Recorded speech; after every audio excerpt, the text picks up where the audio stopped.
Hola a todos hermanos, vamos a retomar los estudios que la semana pasada nos tomamos una semana ya nuevamente de descanso, esta vez por asuntos míos de salud y bueno, como muchos ya saben está positivo para coronavirus, así que estuve ahí un poquito mal algunos días, pero luego de todo ya se estableció, o sea, se volvió todo más estable y ya los síntomas han ido pasando y agradezco a todos los hermanos por las oraciones y por todo el apoyo prestado. Ha sido un buen tiempo en eso de poder ver el amor de todos.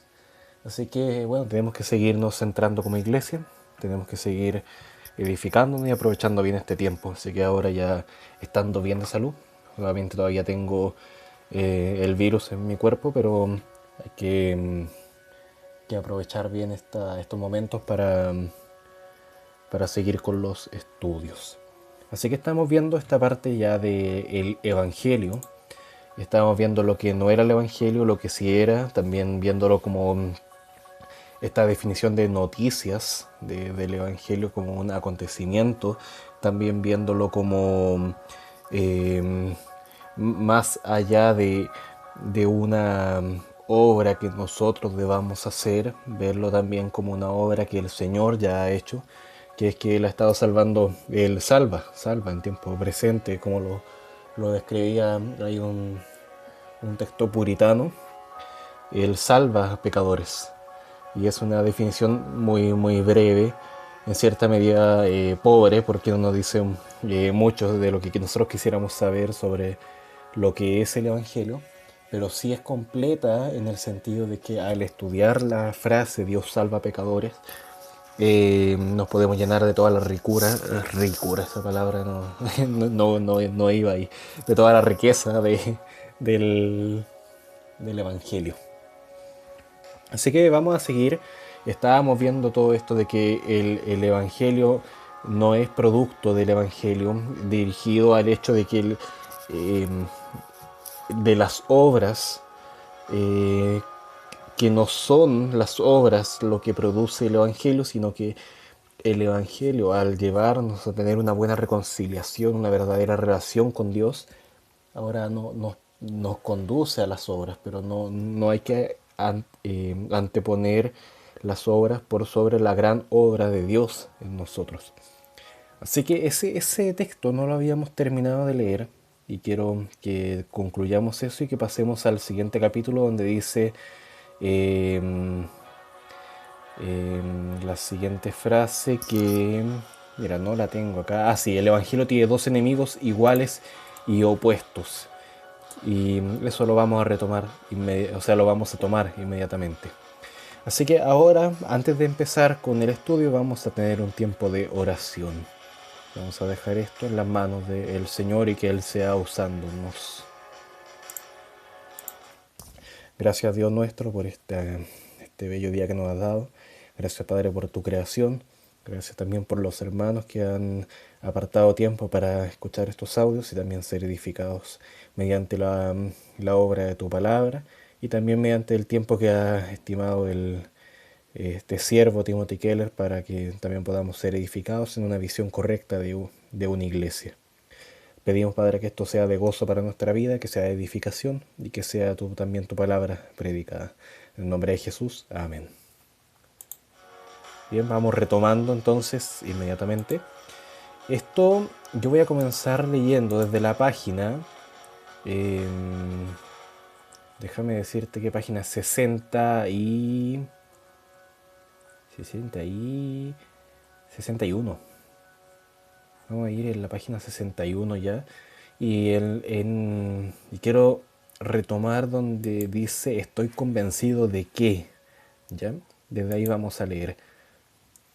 Obviamente todo esto viene desde antes con esta idea grande de que el Evangelio produce en nosotros las obras y no al revés. El texto dice, estoy convencido de que la creencia en el Evangelio nos lleva a cuidar del pobre y a participar activamente en nuestra cultura, tanto como de que Lutero dijo que la verdadera fe lleva a las buenas obras. Pero así como la fe y las obras no deben separarse ni confundirse, los resultados del Evangelio nunca deben separarse del Evangelio mismo ni confundirse con él. A menudo he escuchado a personas predicar de esta manera. Las buenas noticias nos dicen que Dios está sanando y sanará al mundo de todas sus heridas. Por lo tanto, la obra del Evangelio es trabajar para que haya justicia y paz en el mundo. Eso es cerrado. ¿Ya? Ese no es el fin principal del Evangelio. Sigue diciendo acá. O sea, mira, para aclararte algo, toda esta frase que dice la buena noticia no dice que Dios está sanando, bla, bla, bla, bla, bla, eh, es verdad, pero oculta el fin principal de lo que hace el Evangelio. ¿Ya? El Evangelio no es principalmente para lo que se llama la justicia social. Sí, o sea, ¿a qué me refiero con esto? Que el Evangelio nos va a llevar a ayudar al pobre o a ayudar al necesitado. No, el Evangelio nos puede conducir a eso, pero el fin principal del Evangelio es adorar a Dios, porque nosotros vamos a ser reconciliados con Dios, vamos a poder ser hijos de Dios, vamos a poder ser adoradores de Dios, que es lo que antes no éramos, porque estábamos yendo en contra de Dios. Entonces el fin principal del Evangelio siempre va a ser la adoración a Dios. No tanto la justicia social, pero sí, sí está bien que se haga. No quiero también confundirlos con eso.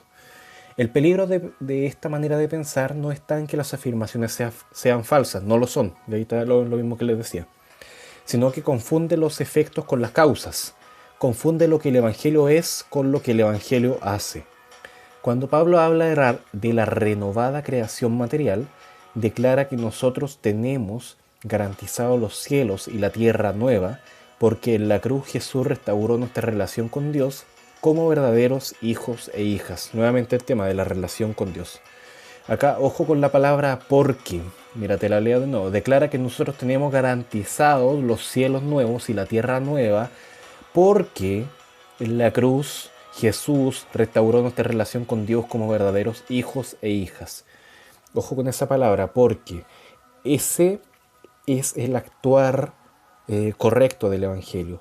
Primero, es restaurada nuestra relación con Dios. Y esto es lo que conocemos como la adopción. Luego, y como consecuencia de esto, tenemos garantizados los cielos nuevos y la tierra nueva, las promesas. Pero el Evangelio no es simplemente una promesa de ir al cielo. El Evangelio es una noticia de que nuestra relación con Dios puede ser renovada, puede ser nueva, puede ser buena. En Romanos 8, siguiendo con el texto, 8 del 1 al 25 son 25 versículos, así que no lo voy a leer todo lamentablemente. Romanos 8 del 1 al 25 enseña de manera extraordinaria que la redención de nuestros cuerpos y de todo el mundo físico ocurre cuando recibimos nuestra adopción. Te quiero resumir algunas cositas principales del texto. Este texto, Romanos 8, venía enseñando la idea de que la justificación es solo por fe. Así viene antes. Por eso comienza diciendo ninguna condenación hay. Si vas al texto vas a ver que inmediatamente lo primero que vas a ver es pues ninguna condenación hay. Porque está hablando en términos judiciales y está hablando de la justificación. Ahora hemos sido hechos justos. Hemos sido librados de toda condena por el pecado. Cristo llevó el pago de nuestras transgresiones y así se cumple la justicia de Dios, que es lo que habla el versículo 4, también lo puedes ver ahí. Y todo esto está rodeado de lo que es la vida en el Espíritu. Tú vas a ver muchas veces esa palabra en el texto. Como consecuencia, la vida del Espíritu es consecuencia del nuevo nacimiento que tengo, que me dan, en verdad, el nuevo nacimiento el cual yo he sufrido, y que ahora vivir conforme a la carne está en contra de vivir en el Espíritu. Y hay varias menciones de vivir en la carne y vivir en el Espíritu, y claramente ambas son evidencias de algo. Por ejemplo, vivir en la carne es evidencia de no tener esta nueva relación con Dios. En el otro caso, vivir en el Espíritu, intentando siempre hacer lo que satisfaga al Padre, es evidencia clara de que tengo una nueva relación con Dios. Entonces, acá el versículo 15 es clave, donde dice ahí en el 15, 8:15, pues no habéis recibido el espíritu de esclavitud para estar otra vez en temor, sino que habéis recibido el espíritu de adopción, por el cual clamamos Abba Padre. Y este espíritu de adopción es esta convicción de que ahora soy hijo, que claramente nosotros en realidad podemos ver que vivimos en una batalla, en un batallar contra el pecado constante, y podríamos pensar así como yo no soy digno de ser llamado hijo de Dios. Y entonces este espíritu de adopción que llega a ti cuando sientes esto, nos está recordando que no estamos viviendo en condenación, sino que hemos sido comprados para ser hechos hijos de Dios, hemos sido adoptados. No depende de lo tremendamente santo que podamos llegar a ser, depende de que hemos sido adoptados en un momento específico y esto es para siempre, porque el que nos compró era tremendamente santo, infinitamente santo, y ahora Él nos hace a nosotros santos. Eh, pero esto no significa que ahora vamos a descansar, sino que con más razón vamos a batallar. Y el texto sigue con este conflicto entre el pecado en mí y el espíritu en mí. Eh, es una batalla que se insiste en que debe ser peleada a la luz de que soy adoptado. Y ya, por ejemplo, en el versículo 23 se habla de que gemimos. Y ojo con este término que dice en Romanos 8:23 de que nosotros gemimos dentro de nosotros mismos como quien sabe que debe llegar a ser como Cristo en su perfección, pero que por su propia imperfección no puede y fracasa. Y es finalmente el mismo espíritu, te digo yo, o sea, en verdad la palabra lo va a confirmar, es finalmente el espíritu el que nos ayuda en nuestra debilidad. Porque el texto dice, pues qué hemos de pedir como conviene, no lo sabemos, pero el Espíritu mismo intercede por nosotros con gemidos indecibles. Y todo este contexto es en relación a que yo soy un pecador adoptado. Un pecador adoptado que batalla en este sentido contra el pecado y que finalmente el Espíritu en mí, el que debe hacer la obra para dominar y vencer. Entonces, nuevamente, lo que dice el libro es, es lo siguiente, te lo voy a repetir. Romano 8, del 1 al 25, enseña de manera extraordinaria que la redención de nuestros cuerpos y de todo el mundo físico ocurre cuando recibimos nuestra adopción. Como sus hijos, tenemos garantizada nuestra herencia futura y aparecen los textos que hablan sobre esto, de la seguridad que tenemos de que hemos sido comprados y tenemos esta herencia garantizada. Efesios 1 del 13 al 14, Colosenses 1, 12, Colosenses 3, 24, y me faltó Efesios 1, 18 también, Hebreos 9, 15 y Primera de Pedro 1, 4. Entonces, como sus hijos tenemos garantizada nuestra herencia futura y por causa de esta herencia el mundo es renovado.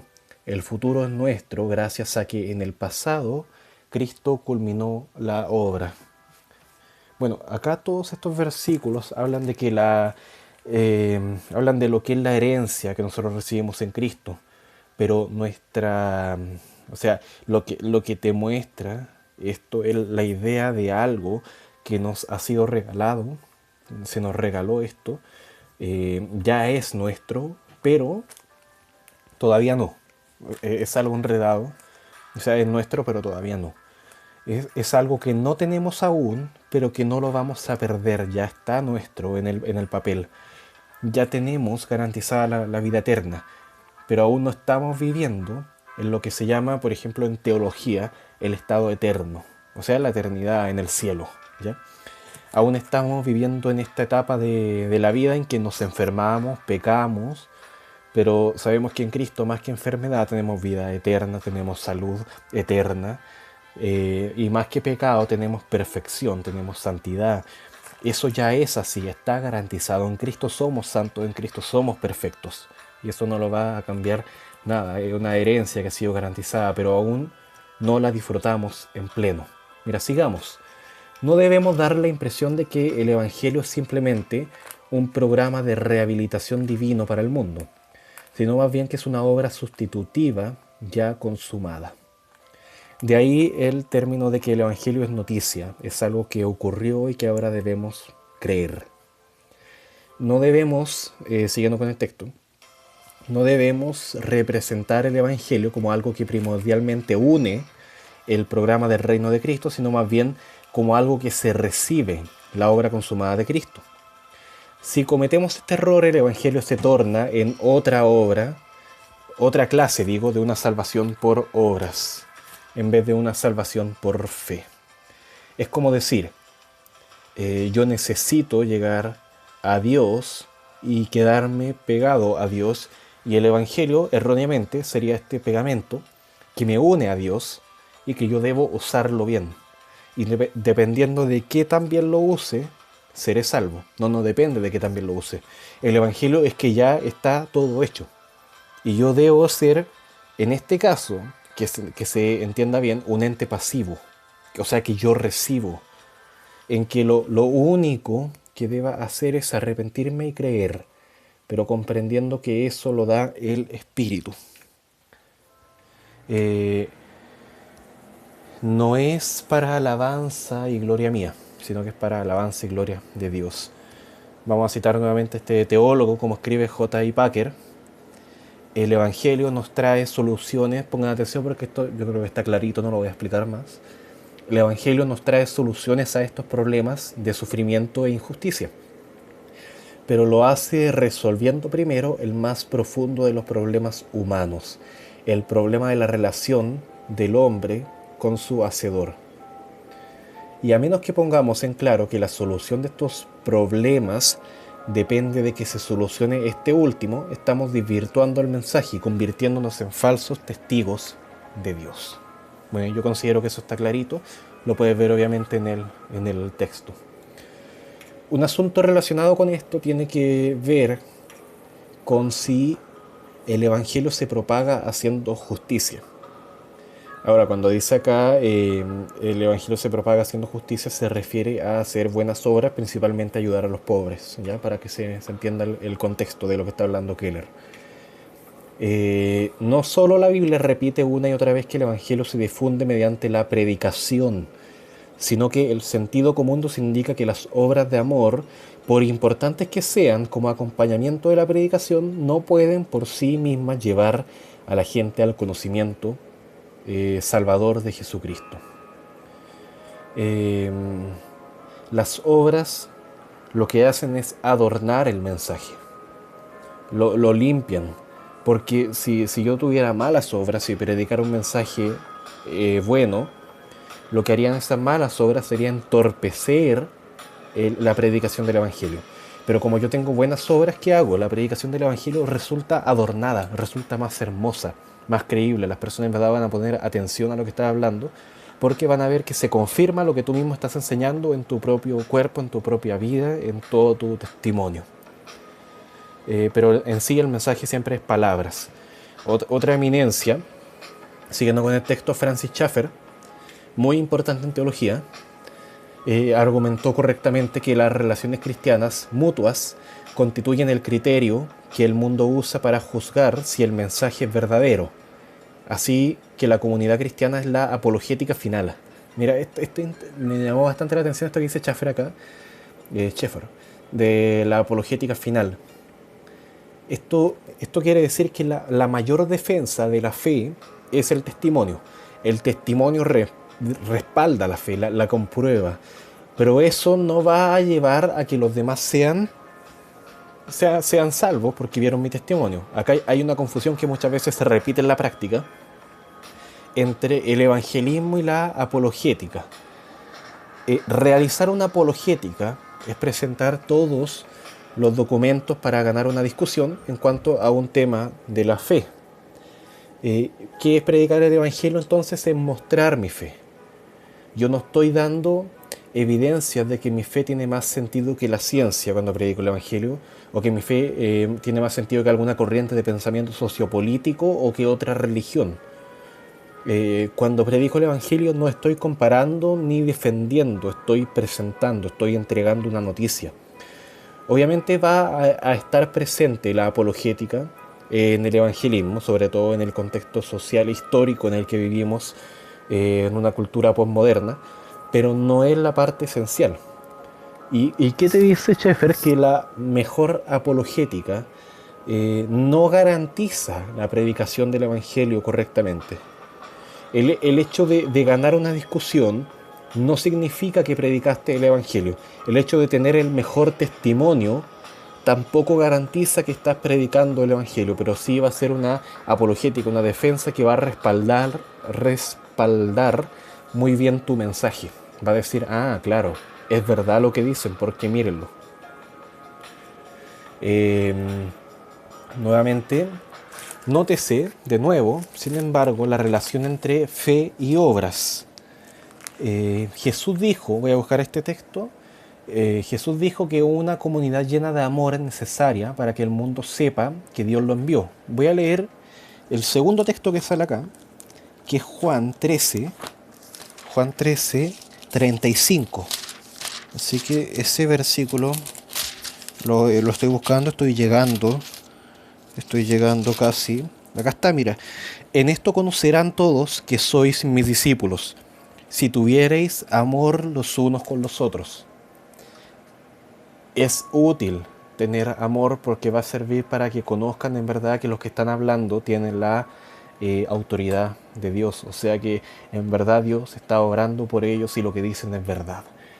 El texto sigue diciendo, compartir nuestros bienes con los demás y con el necesitado es una señal poderosa para los no creyentes. Véase la relación entre testificar y compartir en Hechos 4, 31 37. Mira, Hechos 4, 31 al 37, hay una relación acá entre testificar y compartir. O sea, entre predicar el Evangelio y compartir cosas materiales o de otro tipo, pero no necesariamente el Evangelio. Entonces quiero leer el 32 que dice, y la multitud de los que habían creído era de un corazón y un alma. O sea, tenían en común las cosas. Y ninguno podía ser suyo propio nada de lo que poseía, sino que tenían todas las cosas en común. Y con gran poder los apóstoles daban testimonio de la resurrección del Señor, y abundante gracia era sobre todos ellos. O sea, por un lado, ellos compartían sus cosas. Por otro lado, ellos daban testimonio. Son dos cosas distintas. Y también menciona acá Hechos 6. Pero las obras caritativas, aunque encarnen las verdades del Evangelio y no puedan separarse de la predicación del Evangelio, no deben mezclarse con él. ¿Ya? Hay una diferencia entre predicar el Evangelio y practicar buenas obras, lo cual es necesario, pero no es en sí la predicación. El Evangelio es ante todo la divulgación de la obra de Cristo en nuestro favor, constituye el por qué y el cómo. El Evangelio es salvación por gracia. El Evangelio es noticia porque trata acerca de una salvación que se consumó por nosotros. El Evangelio, o sea, es noticia que crea una vida de amor, pero la vida de amor no es en sí el Evangelio. Y acá te está resumiendo prácticamente todo lo que hemos comentado los dos en este video y en el anterior. Y vamos a pasar a un nuevo título, donde dice que el Evangelio tiene dos enemigos iguales y opuestos. Ya, vamos a leer inmediatamente eso para irlo explicando. Al padre de la iglesia primitiva, Tertuliano, o sea, ahí nos vamos a los primeros siglos de la iglesia, se le atribuye haber dicho, así como Jesús fue crucificado entre dos ladrones, igualmente el Evangelio siempre está crucificado entre dos errores. ¿A qué errores se refería Tertuliano? A menudo los denomino, este es Keller hablando, religión e irreligión. Los términos teológicos son legalismo y antinomianismo. Otra forma de describirlo sería moralismo y relativismo o pragmatismo. Bueno, luego iremos viendo cada uno de estos términos por separado. Pero nuevamente recordar el tema del libro, que es la centralidad. El Evangelio, en este caso, no es un conjunto de reglas a seguir, pero tampoco es pura libertad. O sea, libertad sin ningún ente regulador. Hay que encontrar el centro. Y nuevamente aclarar, como lo he hecho en otros videos, audios. Y nuevamente aclarar que esto no es promedio. porque un promedio entre estas dos cosas nos lleva a nada, a ser pasivos. Y eso pasa mucho en las iglesias. Por ejemplo, se enseña que no debemos ser moralistas o legalistas, pero también se enseña que no debemos ser liberales o inmorales. Así que muchos hacen caso a esto y se transforman en entes que no son ni fu ni fa, se transforman en entes vacíos y pasivos. Mira, siguiendo con el texto, estos dos errores constantemente buscan corromper el mensaje y robarnos el poder del Evangelio.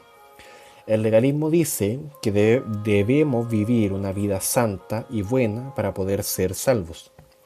El antinomianismo dice que porque somos salvos no tenemos por qué vivir una vida santa y buena. Bueno, esta palabra, que es la más extraña, sabemos que el término legalismo era un término que se relacionaba mucho con los fariseos en los evangelios, pero básicamente es lo que está diciendo ahí, que tú tienes que seguir reglas, tienes que seguir vida, o sea, tienes que seguir estilos de vida, y eso te va a llevar a tener una mejor relación con Dios. Pero antinomianismo puede ser extraño, y es producto de la palabra anti, que significa contrario a, de la palabra nomos, que significa ley, y el ismo, que viene siendo algún sistema, alguna filosofía, principalmente un sistema de cosas. Eh, la definición es básicamente pensar que porque hemos sido salvados por gracia, por medio de la fe, y mi salvación está asegurada, yo no necesito seguir haciendo la voluntad de Dios, sino que puedo hacer lo que yo quiera. Total, ya he sido comprado y la salvación no se pierde. ¿Ya? De acá viene mucho esta frase que, que decía salvo siempre salvo, creo que así es. Que en sí, en cierta medida, es un término correcto, pero se entiende que aplicarlo, cuando muchas veces estas personas carismáticas generalmente lo usan, es para aludir a una persona que está perdida, está en el mundo, pero que en algún momento hizo una decisión por Cristo. Entonces se dice, claro, salvo siempre salvo. Él hizo una decisión por Cristo y con eso está asegurada su entrada al cielo. ¿Ya? Pero obviamente esa persona no tuvo una relación con Dios, solamente compró un ticket. ¿Ya? Eso no es el Evangelio en sí. Podría ser una forma de explicar un poquito qué es el Evangelio. Pero el Evangelio es tener una relación con Dios buena y nueva. Entonces, el antinomianismo va en contra de esa relación. Simplemente me dice que el Evangelio es un ticket para llegar al cielo. Y luego de eso, bueno, chip libre, haz lo que quieras.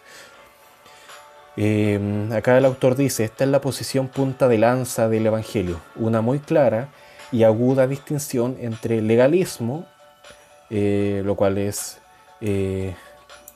moralista también, antinomianismo y el Evangelio. Es a menudo decisiva para que obre el poder transformador de vida del Espíritu. Si nuestro mensaje del Evangelio ligeramente se asemeja a debes creer y vivir correctamente para ser salvo, eso es legalismo. O Dios ama y acepta a todos tal como son, eso es antinomianismo, si está bien. Descubriremos, dice el texto, que nuestra comunicación no está haciendo la obra transformadora de cambio de identidad y renovación del corazón que se describe en la parte siguiente de este libro. Si solo predicamos la doctrina general y la ética de las Escrituras, no estamos predicando el Evangelio. El Evangelio son las buenas noticias de que Dios ha cumplido nuestra redención en Cristo para llevarnos a la relación correcta con Él y a la larga destruir todas las consecuencias del pecado en el mundo. Mira, yo esa definición la considero buenísima, excelente, te la voy a leer de nuevo.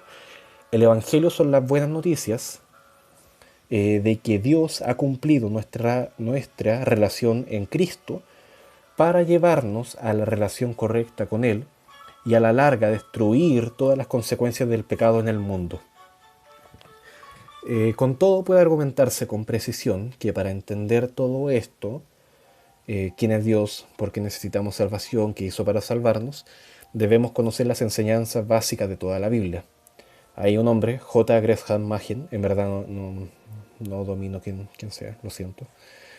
Por ejemplo, se refiere a las doctrinas bíblicas de Dios y el hombre como las presuposiciones del Evangelio. Esto quiere decir que es totalmente necesario entender las doctrinas de la Trinidad, la encarnación de Cristo, el pecado original y el pecado en general. Y si no tenemos, por ejemplo, si no entendemos, por ejemplo, que Jesús fue no solo un hombre bueno, sino la segunda persona de la Trinidad, o si, voy a tomar un poquito de agua que se me seca la garganta.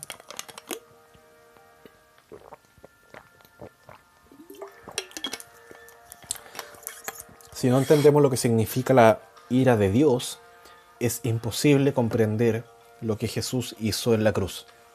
No solo eso, sino que el Nuevo Testamento completamente explica la obra de Cristo en términos del Antiguo Testamento, el lenguaje del sacerdocio, el sacrificio y el pacto. Bueno, y esto es básicamente la idea de que las doctrinas principales de la teología sistemática están presentes acá. Necesito conocer quién es Dios, o sea, qué es la teología propia, quién soy yo como hombre, o sea, qué es la antropología, quién soy yo como pecador, que acá tenemos la amarteología, quién es Cristo, ahí tenemos la cristología, qué es la salvación, soteriología se llama eso, y el arrepentimiento y la fe como obras del Espíritu Santo, y todo lo que es el Espíritu Santo se estudia en la neumatología, y todo esto a la luz de lo que es la Biblia.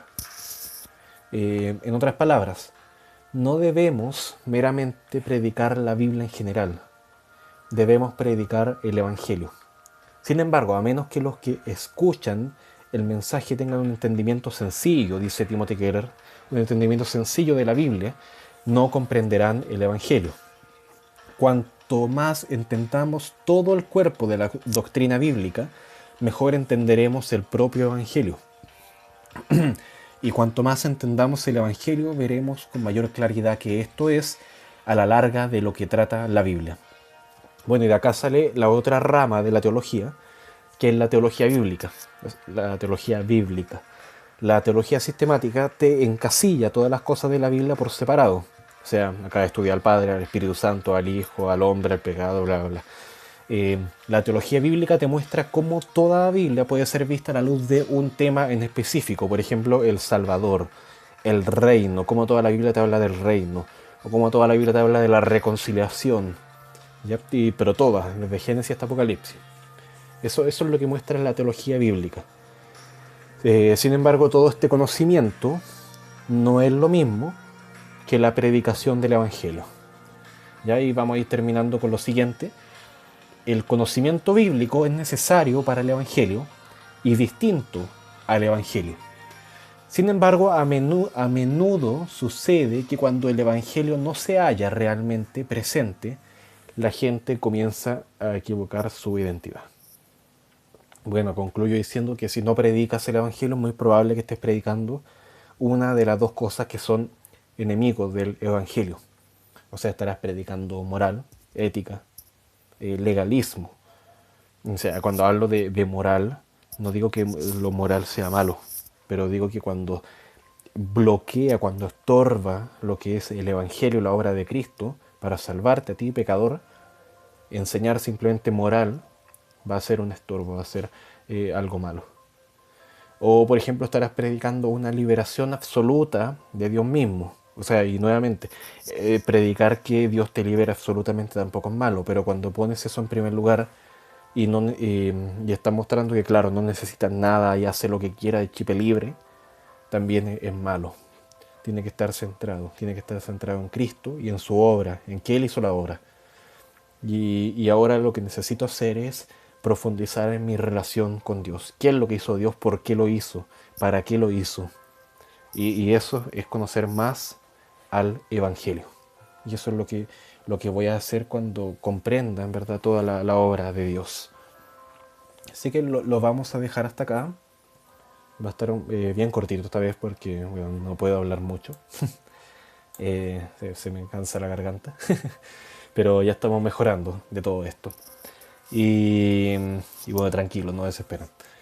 Y bueno, dejar todo esto en la mano del Señor, entender que como obra en nos, también tenemos que ver cómo aplicamos todo esto y cómo el Evangelio va a tener que estar presente en cada cosa que hagamos también allá, donde se ve mucho también esta tendencia, claro, tenemos que ir a ayudarlos a ellos, tenemos que conocer sus necesidades, lo cual está bien, pero tenemos que entender que todo eso debe ir sujeto primeramente de la predicación del Evangelio, de su palabra, de Dios.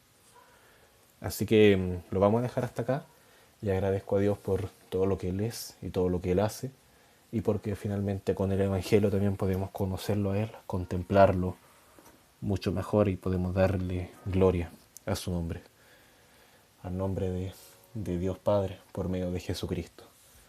Así que esa debe ser nuestra motivación para todo momento y los motivo también a que todo lo que hagan en su vida sea realizado con pasión, con estas ganas infinitas de que es para gloria de Dios lo que estoy haciendo. Así que hermanos, mucho ánimo en todo, que el Señor los bendiga, los fortalezca, los una, los establezca también y, y que también puedan ser usados para gloria suya en sus hogares y en donde el Señor los disponga. Gracias por todo, nos vemos, chaito, chau chau.